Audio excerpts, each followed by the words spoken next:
So I'm about to hit practice right now, and I was just wondering how many windmill variations do I actually have. So I'm gonna head out to the practice right now, warm up, and see where it goes.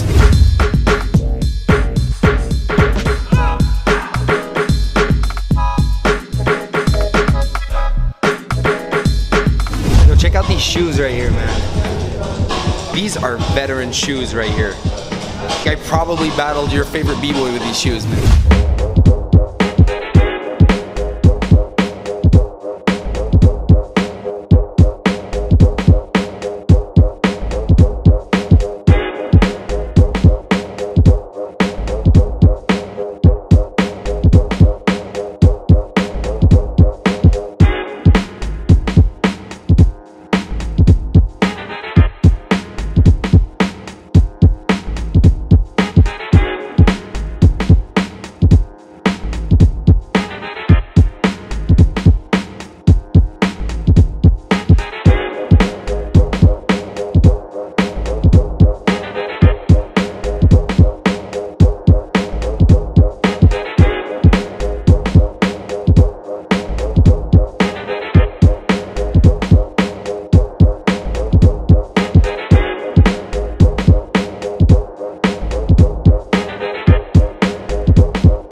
And now I'm about to attempt one of my last windmill variations that I haven't done in at least 10 years. It's a munch mill with my hands grabbed, and then from the munch mill going up to my head, threading, and then going back to munch mills.